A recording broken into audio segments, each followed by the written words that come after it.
Chers amis, bonjour et bienvenue à notre chronique de M3A Santé et Spiritualité, un corps sain dans un esprit sain. Avec vous ce matin, votre serviteur Jacques-Lionel Guillaume. Et ce matin, nous allons parler santé. Spécialement, nous allons parler d'un sujet qui fait sourire les enfants, mais qui fait rougir les adultes. Nous allons parler des ballonnements et des flatulences. Et oui, vous m'aviez bien compris, des ballonnements et des flatulences. Voilà un sujet qui fait sourire les enfants et qui fait rougir les adultes. Voyez-vous, bien-aimés, depuis la dernière décennie, plusieurs personnes ont eu une prise de conscience drastique qu'il fallait prendre soin de leur santé. Plusieurs personnes ont eu une prise de conscience drastique dans laquelle ils ont décidé de consulter des nutritionnistes, des professeurs d'éducation physique, toutes sortes de gens dans le domaine de la santé. Mais voyez-vous, si vous venez sans nutritionniste, vous allez avoir 100 conseils différents. Si vous venez sans nutritionniste, on va vous prescrire 100 régimes ou diètes différents. Il y a tellement de choses sur le net. Il y a tellement d'écoles. Alors, comment débriefer tout cela? Comment savoir ce qui est bon, ce qui n'est pas bon? Premièrement, pour savoir, c'est que ces gens-là ne le font pas volontairement. Ces gens-là n'essayent pas de vous induire en erreur volontairement. Voyez-vous, ils ont été instruits dans une école spécifique et pour recevoir leur diplôme, pour recevoir leurs accréditations, ils devaient être en accord avec tout ce qui leur avait été enseigné. Mais qu'arrive-t-il s'ils avaient été enseignés dans l'erreur? Alors, ils vous retransmettent l'erreur à vous et vous les croyez, vous essayez leur régime, vous essayez leur diète en vain ou au détriment de votre santé même. Voyez-vous, tout cela a commencé dans les débuts des années 1900, lorsque le Rockefeller et Carnegie ont créé le groupe Carnegie pour créer le Collège des médecins. Voyez-vous, c'est un plan du nouvel ordre mondial et de la conspiration, dis-je, pharmaceutique. Mais nous n'allons pas entrer dans ce sujet-là pour l'instant. Je veux simplement dire qu'il y a tellement de choses sur le net, dans les écoles, que c'est dur de savoir quoi croire et quoi ne pas croire. Donc, le premier problème qui se présente à nous lorsqu'on parle de flatulence et de ballonnement, c'est plutôt que les gens mangent mal.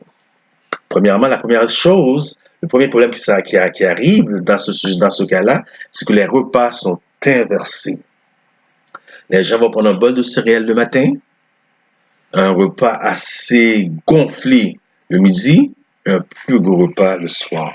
Tandis que cela devrait être le contraire. Donc, vous devez prendre un gros repas le matin. Donc, le matin, vous devez manger comme des rois, dîner comme des princes et souper comme des indigents, des itinérants.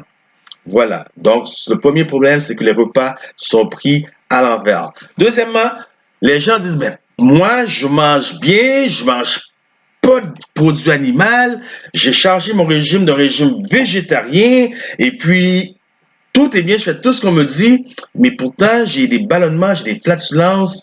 Qu'est-ce qui se passe? Pourquoi? Qu'est-ce qui ne marche pas? Voyez-vous, le problème aussi se rencontre dans la préparation des aliments. Beaucoup de gens ont choisi de passer du régime carné au régime végétarien et ils sont aussi malades que toutes les autres personnes qu'ils fréquentent, qui mangent n'importe quoi, qui mangent du fast-food, sont aussi malades.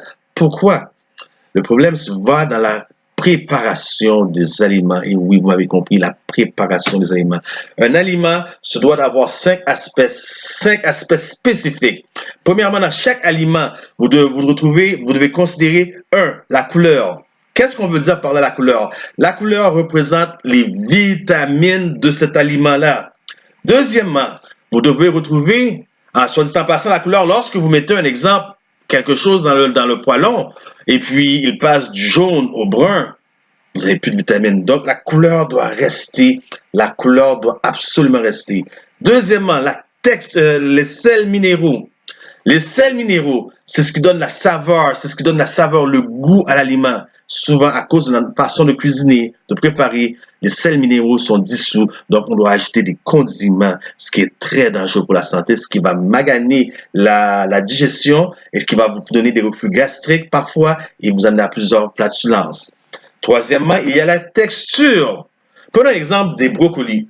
Vous faites bouillir vos brocolis trop longtemps. Vous perdez tout ce qui a de valeur nutritive. Vous obtenez donc des fibres, mais aucune valeur nutritive. Donc, c'est pas bon. La texture est très importante. Donc, à ce stade-là, je vous dirais que vos aliments, que ce soit le brocoli ou n'importe quoi, devraient tout être cuisinés entre 3 à 5 minutes et pas plus. Si préférablement, préférablement dans des chaudrons d'acier inoxydable. OK? La peau. Plusieurs personnes vont se éplucher la peau. Et pourtant, si vous savez toutes les valeurs nutritives qui peuvent même aller jusqu'à combattre certaines formes de cancer dans la peau, cessez d'éplucher vos patates. La peau est comestible. Il y a plusieurs facteurs enrichissants dans la peau et la peau va permettre au développement du système immunitaire et va nettoyer et permettre de solidifier la flore intestinale. Et finalement, vous devez considérer les acides gras. Maintenant, vous me dites, oui, mais mon nutritionniste, mon professeur, whatever, m'ont donné des régimes spéciaux. Alors moi, je vous dis quoi manger. Je vais vous dire quoi manger, vous en faites ce que vous en voulez, mais considérez bien quoi manger. Premièrement, vous devez manger toutes sortes de repas équilibrés, donc dans lequel vous pourriez trouver un régime d'un pH équilibré de 7 à 7,4. Selon votre état de santé, vous pouvez aller jusqu'à 7,6. Qu'est-ce que c'est le pH? C'est le potentiel d'hydrogène. Donc, ce pH-là, si vous êtes en bas du 7, c'est que votre corps est beaucoup trop acide. Et remarquez que l'extrême en toute chose nuit. Si vous êtes trop loin du 7,4 et 7,6, comme j'ai dit, c'est que là, vous avez besoin de faire un réajustement, car l'extrême en toute chose nuit. Donc, vous devez avoir un pH de 7 à 7,4 ou préférablement 7,6, qui veut dire que le corps est neutre. Et rappelez-vous qu'aucune maladie, je tiens à le dire, aucune maladie, pas même un cancer, un sida ou peu importe la maladie peut survivre dans un environnement alcalin. Donc, alcaliser votre corps, OK? Donc, c'est très important. Est-ce qu'il y a des aliments qui ont un pH très équilibré qui peut être utile pour le corps? Bien sûr, je vais vous en nommer quelques-uns. Vous avez le concombre, vous avez les poivrons, vous avez les choux, vous avez le brocoli, céleri, les épinards et du citron. D'ailleurs, moi, chaque matin, quand je me lève, au lieu de prendre un café, je remplace mon café par une tasse d'eau chaude légèrement réchauffée avec du citron dedans. OK? Aussi, vous devez manger des aliacées. Gênez-vous pas pour en manger. Les aliacées, c'est très bon pour le système immunitaire. C'est très bon pour la flore intestinale. Qu'est-ce qu'on veut dire par les aliacées? C'est de l'ail. Ce sont de l'ail, des oignons, ciboulettes, poireaux, etc. C'est très bon. Ça a beaucoup de protéines. Ça protège contre toute forme de cancer aussi, surtout le cancer de l'estomac. Donc, Dieu a donné un régime à l'homme. Il n'était pas du dessein, de la volonté de Dieu que l'homme mange de la viande. Mais à cause du déluge, après le déluge qu'il y a eu dans le temps de Noé, donc la terre était tout mouillée encore. Le temps que ça sèche, pour la végétation, Dieu a permis que l'homme puisse manger de la viande, mais il a donné certaines viandes parce que certaines viandes étaient un peu, d'autres étaient considérées peu. Mais le plan original de Dieu a toujours été les fruits, légumes, céréales et les oléagineux. Maintenant, vous me demandez qu'est-ce que c'est que des oléagineux? Les oléagineux, ce sont des plantes cultivées pour leurs graines, des fruits dont on peut extraire à des fins alimentaires. Donc, je répète pour vous, ce sont des plantes cultivées pour leurs graines, des fruits dont on peut extraire l'huile à des fins alimentaires. Comme exemple, vous avez les arachides, vous avez les noix, vous avez les amandes, vous avez le soya, vous avez le sésame, et du soya, vous pouvez même aller chercher du tofu. Donc, c'est très bon, très excellent pour la santé. Donc, je récapitule pour vous.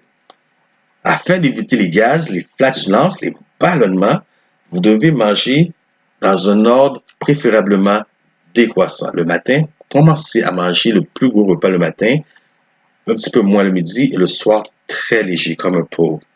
considérez ce que vous cuisinez et le temps de cuisson. Parce qu'il y a la couleur, il y a la texture, il y a les sels minéraux, les acides gras, dis-je, il y a la peau. Considérez ce que vous mangez et comment vous préparez votre alimentation. OK? Troisième chose, il n'y a aucune raison du tout de manger de la viande. Et si vous mangez de la viande, je vous conseille pas de changer de régime carné au régime végétarien du jour au lendemain. Faites tranquillement la transition. Mais il n'y a aucune raison de manger de la viande. Pourquoi? Parce qu'en marketing, j'ai appris beaucoup de techniques de marketing, on apprend à éliminer les intermédiaires. Donc, c'est la même chose pour les régimes. Donc, la viande, le bœuf, lui, va manger toutes les choses saines, des céréales, des graines, des légumes. Et puis vous devez manger la vache après pour obtenir cela. Alors, pourquoi vous ne mangez pas direct? Pourquoi la vache devient un intermédiaire? Éliminez tout intermédiaire. Maintenant, ce qui va en choquer et surprendre plusieurs. Je l'ai dit souvent à plusieurs de mes conférences. Il n'en tient qu'à vous. Essayez-le au moins avant de rejeter, avant de dire « je rejette cette théorie ». Essayez-le avant pour votre bien. Comment devriez-vous manger? Les assiettes aujourd'hui sont toutes à l'envers. On retrouve totalement le contraire de ce qu'il devrait avoir dans les assiettes. Plusieurs personnes mangent 80% de leur nourriture dans les assiettes cuisinées, alors que c'est le contraire.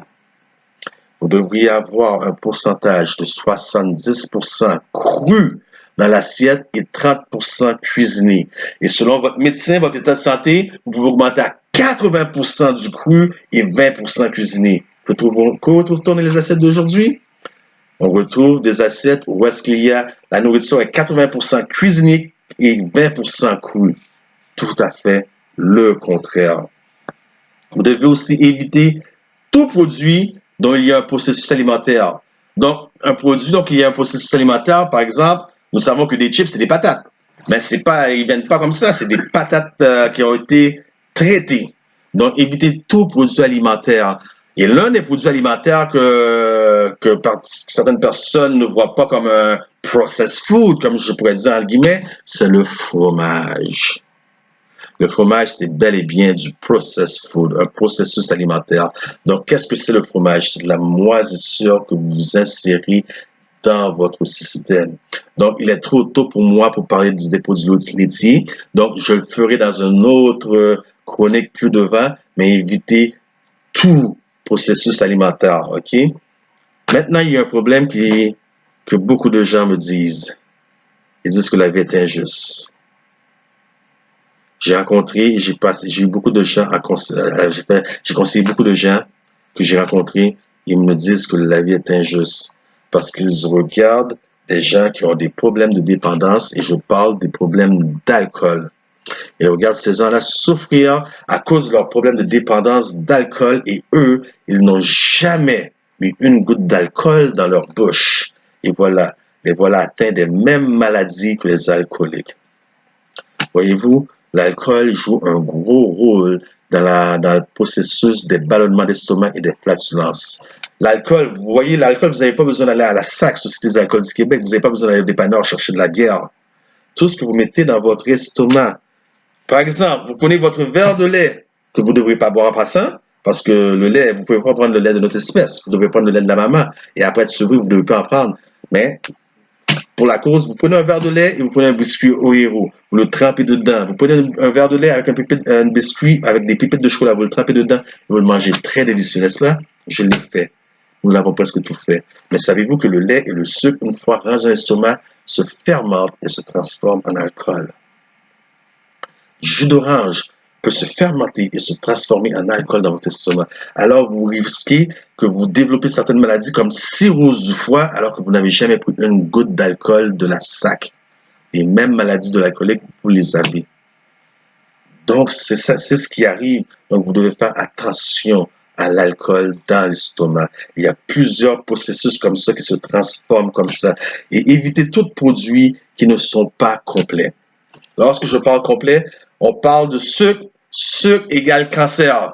Sucre égale cancer. Le sucre vient sous plusieurs formes. Si vous mangez du riz blanc, Si vous prenez de la farine blanche, c'est tout du sucre, du pain blanc, c'est tout du sucre, et vous vous ramassez avec des maladies telles que le cancer, ne soyez pas surpris. Sucre égale cancer. Vous devez prendre des aliments complets, du riz complet ou du riz intégral, comme on le disent les Espagnols, du pain complet ou du pain intégral, de la farine complète ou de la farine intégrale, peu importe. Habituez-vous à prendre de la nourriture complète. OK? Donc, nous avons vu que, encore pour récapituler avant de terminer, la préparation des repas, considérer les valeurs nutritives, la couleur, la texture, la peau, etc. Nous avons vu le processed food ou les aliments à processus alimentaire. Nous avons vu le danger de l'alcool. Tout ça arrive, dérange votre estomac et se manifeste sous forme de gaz, sous forme de flatulence. Maintenant, tout le monde a des flatulences. Et même si vous mangez bien, même si vous faites respecter tout ça, il se peut que vous finissez par avoir de temps en temps des flatulences. Mais lorsqu'on parle de flatulence, souvent, on en dit, vous êtes en santé. Et pourtant, la flatulence sent le mort. Et les gens disent, surtout ici au Québec, on dit, plus ça sent mauvais, plus qu'on dit, vous êtes en santé. Voyons donc. Remettons les pendules à l'heure et dans leur perspective. Si vous sentez ainsi le mort, le renfermé, c'est parce que votre système n'est pas assez nettoyé. Donc, vous devez détoxifier votre corps. Et comment on détoxifie le corps? Avec de l'eau. Je vous suggère donc 8 tasses d'eau par jour avec de l'exercice. Et puis, finalement, ne vous posez pas les questions. Si vous avez un cadavre dans votre assiette, un cadavre, peu importe que ce soit du poulet, du bœuf, du porc, peu importe, vous avez un cadavre dans votre assiette, vous êtes ce que vous mangez. Donc, ne vous surprenez pas que vos flatulences sentent le mort. Ne vous surprenez pas que même votre transpiration peut sentir le mort. Vous avez besoin de détoxifier le corps. Et tandis que nous parlons de flatulence, je suis dans le regret de vous annoncer que je dois vous laisser parce que notre caméraman vient de lâcher une bombe. Ouf! Ouf! C'était votre serviteur Jacques Renel pour les chroniques de M3A Santé et Spiritualité. À la semaine prochaine, si Dieu le veut.